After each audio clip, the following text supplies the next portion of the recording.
हरियाणा में टिकट दावेदार बढ़ाएंगे कांग्रेस का सरदर्द। हर विधानसभा पर 15 से 20 दावेदार।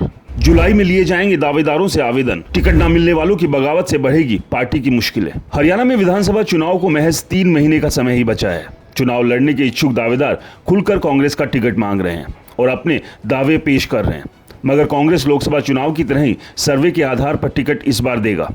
ऐसे में नेताओं ने फील्ड में रहना शुरू कर दिया है ताकि सर्वे में उनकी रिपोर्ट अच्छी आए। वहीं कुछ नेता ऑनलाइन सर्वे करवाकर खुद को बाकी की तुलना में अधिक असरदार व मजबूत कैंडिडेट बता रहे हैं। खास बात यह है कि इस बार कांग्रेस का टिकट लेने के लिए सबसे ज्यादा मारामारी रहने वाली है। कांग्रेस हर विधानसभा पर 15 से 20 दावेदार है। ऐसे में ये दावेदार कांग्रेस हाईकमान का सरदर्द आगे जाकर बढ़ाएंगे। कांग्रेस का पहला सर्वे अभी चल रहा है। दूसरा सर्वे शुरू होते ही कांग्रेस आवेदन मांगना शुरू करेगी। जल्द ही कांग्रेस आवेदन के लिए घोषणा करने वाली है। ऐसे में टिकट पाने वालों ने बायोडाटा बनाना शुरू कर दिया है। इसके अलावा कांग्रेस न्याय पत्र बनाने की तैयारी में भी जुट गई है।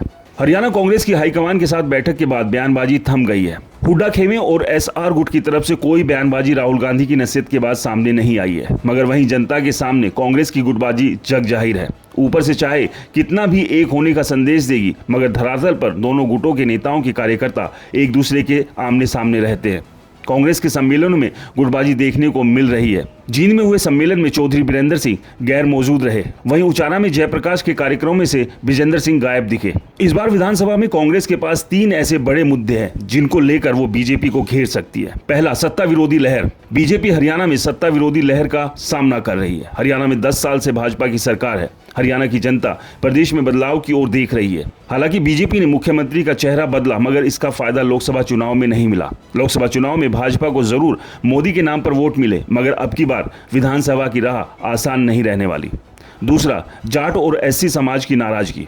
बीजेपी के सामने सबसे बड़ी चुनौती जाट और एससी समाज को साधने की है। लोकसभा चुनाव में दोनों समाज ने बीजेपी के खिलाफ एकजुट होकर वोट दिया। इसका परिणाम ये रहा कि बीजेपी को लोकसभा में भारी नुकसान का सामना करना पड़ा। तीसरा, किसान आंदोलन और अग्निवीर योजना।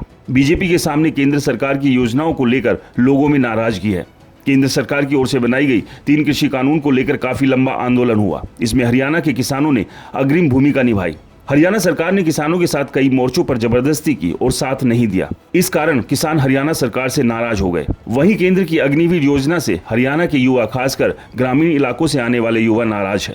हरियाणा में बड़े स्तर पर युवा आर्मी में भर्ती की तैयारी करते हैं। जहां कांग्रेस के पास बीजेपी के खिलाफ 3 बड़े अहम मुद्दे हैं, तो वहीं कांग्रेस के सामने भी 3 बड़ी चुनौतियां हैं जिनसे पार पाना उसके लिए मुश्किल रहेगा। पहली, गुटबाजी। हरियाणा में कांग्रेसी नेताओं की धड़ेबंदी जग जाहिर है और पार्टी ने इसका नुकसान कम से कम 2 सीटें गंवा कर चुकाया है। भिवानी महेंद्रगढ़ सीट पर पूर्व मंत्री किरण चौधरी और गुरुग्राम में पूर्व कैबिनेट मंत्री कैप्टन अजय यादव ने टिकट कटने के बाद अपनी नाराजगी खुलकर जताई।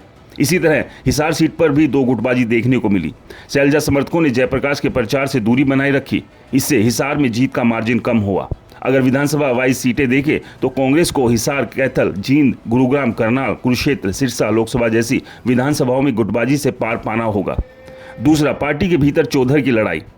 लोकसभा चुनाव में कांग्रेसी नेताओं के बीच चल रही चौधर की लड़ाई भी जमकर देखने को मिल रही है। पूर्व केंद्रीय मंत्री वीरेंद्र सिंह शुरू से आखिर तक बांगर बेल्ट में हिसार के उम्मीदवार जयप्रकाश यानी जेपी को नीचा दिखाने की कोशिश करते नजर आए। हालांकि चुनाव नतीजों में जेपी को सबसे बड़ी लीड वीरेंद्र सिंह के गढ़ उचाना में ही मिली। जयप्रकाश जेपी के हुड्डा कैंप से जुड़े होने के कारण शैलजा रणदीप ने हिसार में एक भी सभा नहीं की। शैलजा सिरसा तक सिमटी रही तो रणदीप सिरसा के अलावा कुरुक्षेत्र एरिया में एक्टिव रहे। तीसरा, कुरुक्षेत्र में गठबंधन को सीट देने का असर विधानसभा में पड़ेगा। कांग्रेस ने इंडिया अलायंस के तहत कुरुक्षेत्र सीट आम आदमी पार्टी को दी थी, इसलिए यहाँ कांग्रेस का चुनाव चिन्ह गायब रहा।